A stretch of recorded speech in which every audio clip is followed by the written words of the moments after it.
Last year, my brother and I were just hanging out watching the NFL when all of a sudden a DraftKings commercial came on the television. My brother and I were kind of wondering, what is DraftKings? That next day, we decided that we wanted to play. We entered in $3.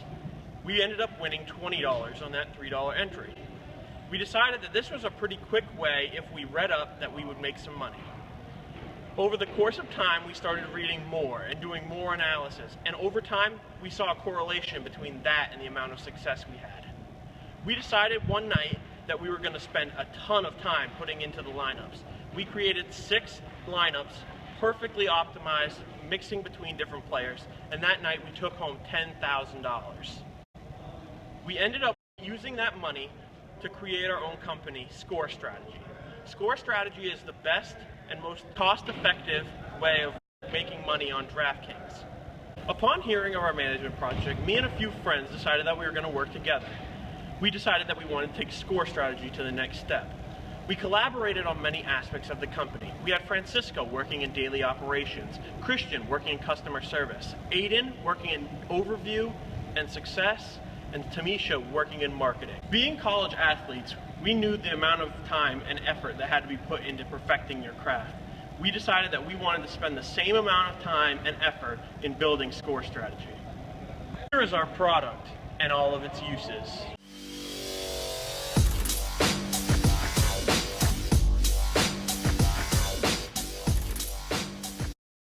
For you who do not know how daily fantasy works, if you look to the left of the screen, you will see 8 positions: point guard, shooting guard, small forward, power forward, center, guard, forward, and utility. The goal is to fill each position with a player that plays that position. You want to pick a team based off of their projection in order to compile a team that scores higher than any other team on that night. To do this, you have to stay within a financial constraint of $50,000. If I sort the price from highest to lowest, you will see that Anthony Davis has the highest price this night at around $10,700. As we go down the list, you will notice that the prices get lower and the players get worse. This is the beauty of daily fantasy. You have to find a low-price sleeper to fill your lineup and hopefully take home a profit. To do this, you want to look at projection. The projection takes into account multiple factors, such as the player's average, opposing defense versus similar players, home or away, current hot streaks, and what that player does against that team. Fill your lineup with the highest possible projection, and you can find a winner. Value is the most important stat at basket strategy.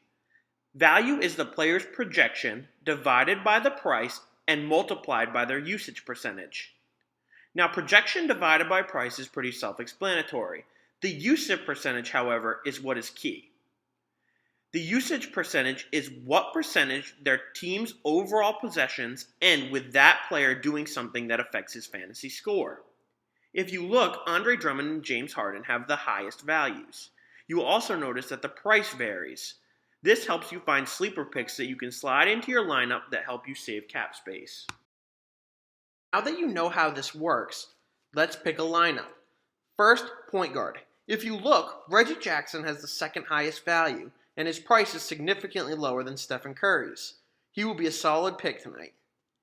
James Harden is the best player at the hardest position to fill, and he has the second highest overall value, so I like him. At small forward, I really want to save money.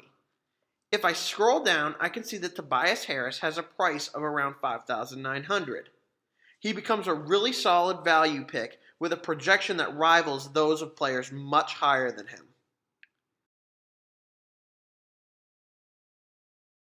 At power forward, we see Ryan Anderson has the third highest value at a vastly decreased price compared to the rest of the players above him.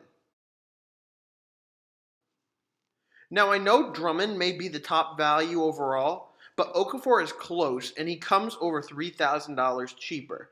I really like him as a value play tonight.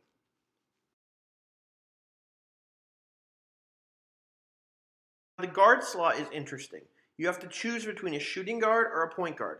Point guards are usually the higher scoring of the two, but shooting guards usually have the highest upside. At the guard slot, Jared Bayless may not have high value, but I know that he will see an increased amount of playing time due to the injury of Michael Carter-Williams. So I'm going to take him.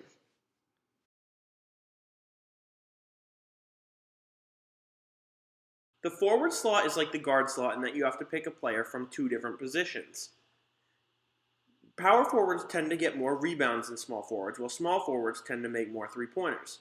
I usually go for a rebounding power forward because they'll play more minutes than a three-point shooting small forward. I see Jordan Hill with a high value at under $5,000. I'm going to round out my lineup with Jonas Valanciunas. He is a player that has a higher value than the stat would indicate. He does most of his damage on the offensive boards, which would mean that it only affects one possession. This gives him a low usage rate. If I went on projection divided by price, he would actually be a top 10 player with his 40 projected points. Now if you look at the bottom of the screen, the overall price turned red. This indicates that I overspent on my lineup and I must replace the player with a lower cost alternative.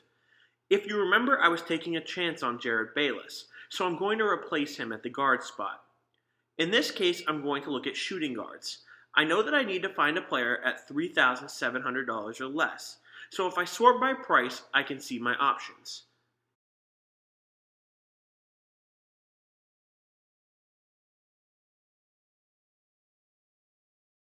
Hollis Thompson is only projected a handful of points less than Jared Bayless, so I'm going to use him here.